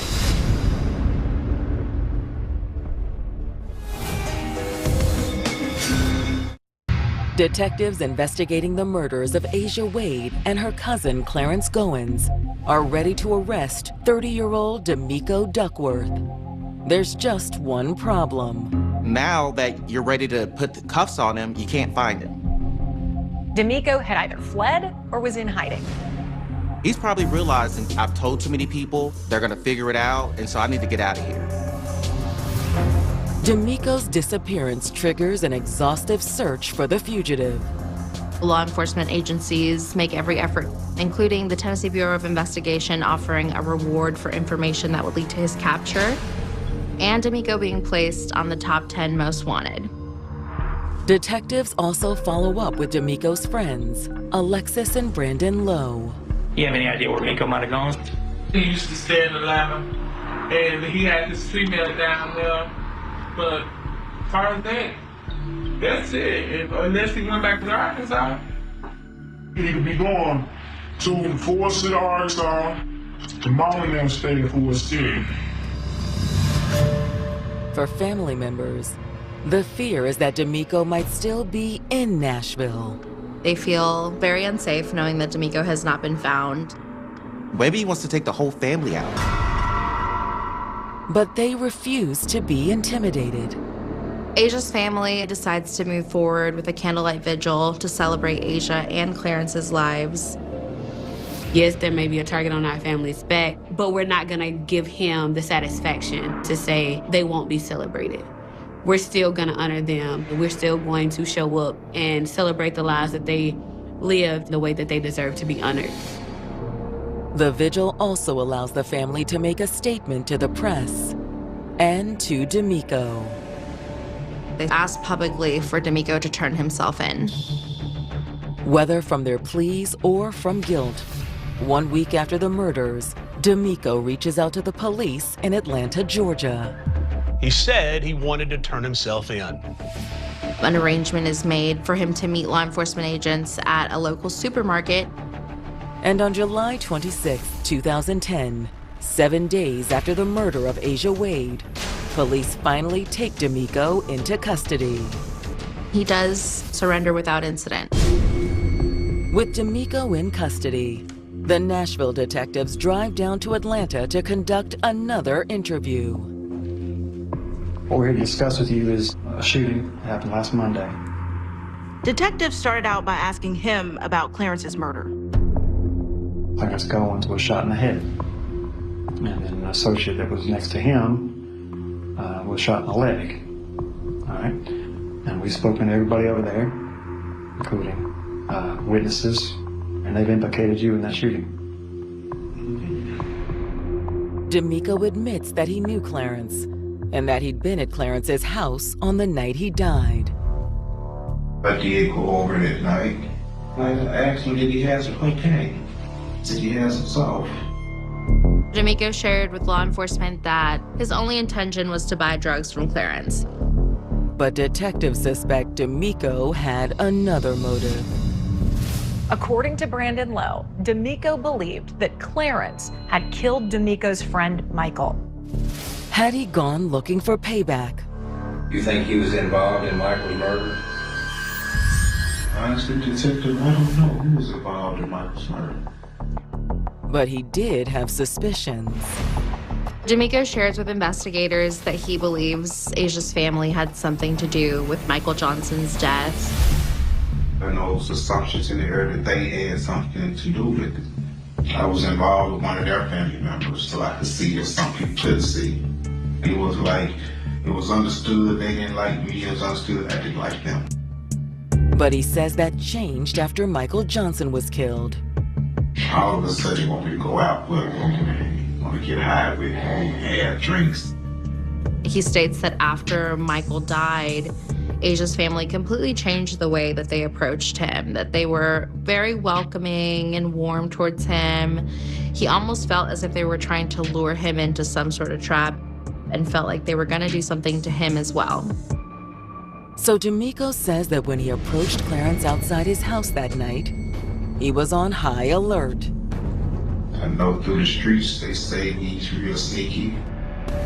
He said that as soon as he got close to Clarence, he knew that something was up. The other guy was standing back, giving him room to do whatever he needed to do it. Yo, my man, you got any salt? And according to D'Amico, that's when Clarence made his move. So he was pulling something from his pocket, he didn't actually see what it was. He was reaching in his pocket. D'Amico feels that Clarence was reaching for a gun. You know, I don't think I got a chance to see what he was going to put on me. He then admits to shooting Clarence and Warren Nichols. He said he had no choice. I thought he was trying to kill him. After surrendering to police in Georgia, D'Amico Duckworth has just confessed to the shooting that killed Clarence Goins and wounded his friend, Warren Nichols. However, he claims it was self-defense. They were trying to do something to me. D'Amico told them that he only shot the men after Clarence tried to pull a gun on him. He's claiming self-defense. All I know is I just shot. You can't say for certain that I actually shot him. He's trying to mitigate his responsibility, but what he doesn't know is the evidence is already there. D'Amico's friends Brandon and Alexis both told detectives that just minutes before the shooting, D'Amico came by their house and said he planned on killing Clarence. And I'm about to go kill murder. That isn't all he supposedly told Brandon that night, either. Brandon reports that D'Amico came to his house saying that he had just killed Asia. The first time he talked to police, D'Amico said the last time he saw Asia was when he dropped her off at the house that afternoon. But now, when detectives push back on D'Amico's story, he changes it. He does admit to investigators that they had had an argument on the day that he dropped her off. What was the argument? She thought I was messing with someone. He stated that this is common. They argued often. But still, he denies any involvement in her murder. I can't see myself doing what you say. I just really can't, man. It doesn't get me. Well, that's what you see.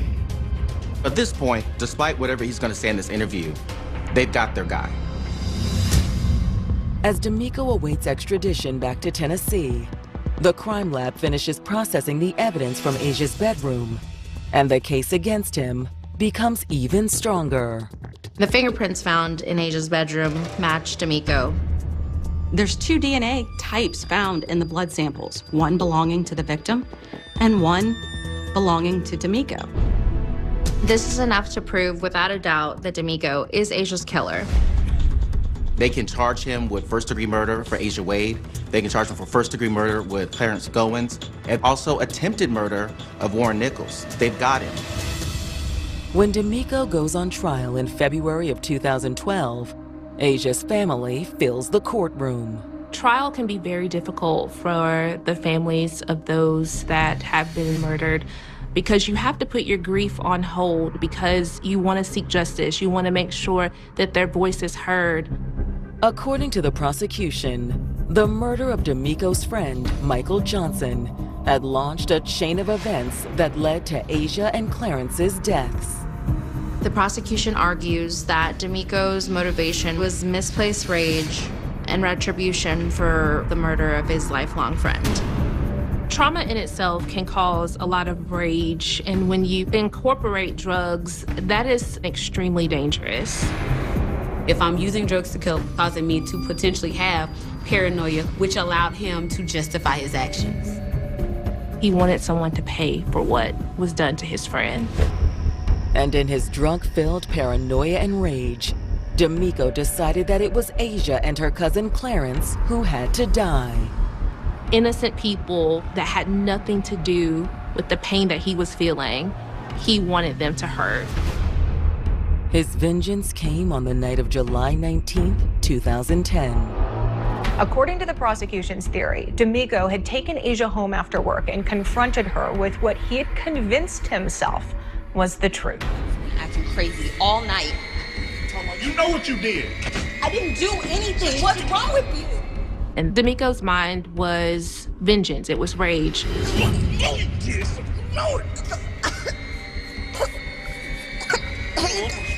D'Amico decided that she had to die, so he grabbed an iron in the room. He got the cord and tried to strangle her during the argument. Stop! And when that failed, D'Amico grabbed a knife. He stabbed her nearly 50 times. He's a monster. There's no other word to describe it. Then D'Amico made his escape. He locked the door, turned the radio on, left the water running so that the kids wouldn't suspect anything that night. He cut out the screen of the window and escaped and stole her car. But his murderous rampage was only beginning. From Asia's, he'd driven to the neighborhood where her cousin Clarence lived.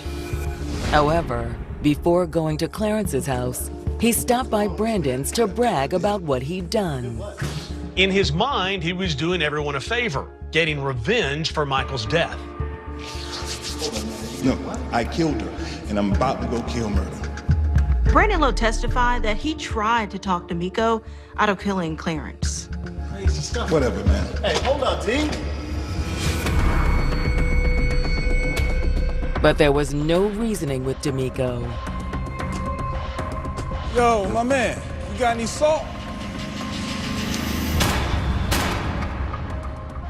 It was completely premeditated.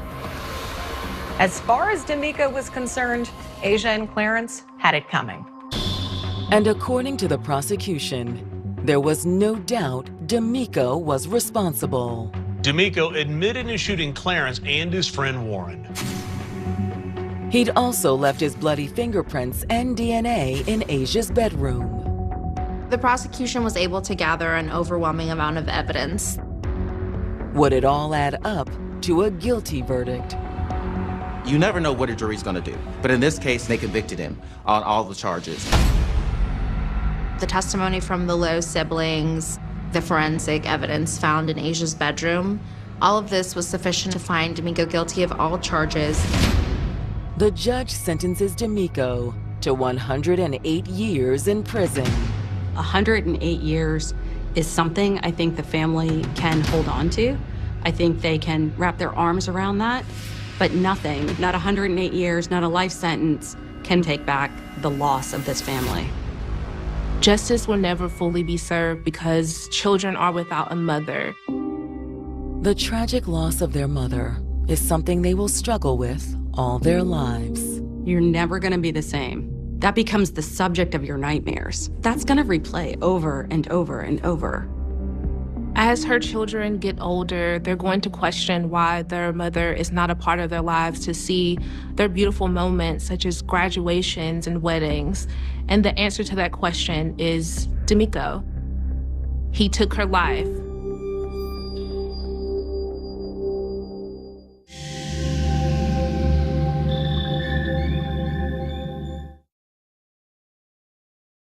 It's a neighborhood that carries with it a deep sense of pride, tradition, and heritage.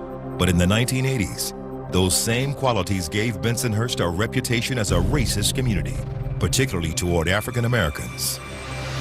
And in August of 1989, long simmering racial tensions erupt in a night of bloodshed, leaving teenager Yusef Hawkins dead at the hands of a white mob. Sir, what is your name? Joseph The hunt for his killer will send police into a standoff with organized crime. Meanwhile, Brooklyn's black community rises up to lead the most explosive protest in city history, demanding justice for Yusef and taking a sharp bite out of the Big Apple's reputation as America's melting pot. Who screamed out?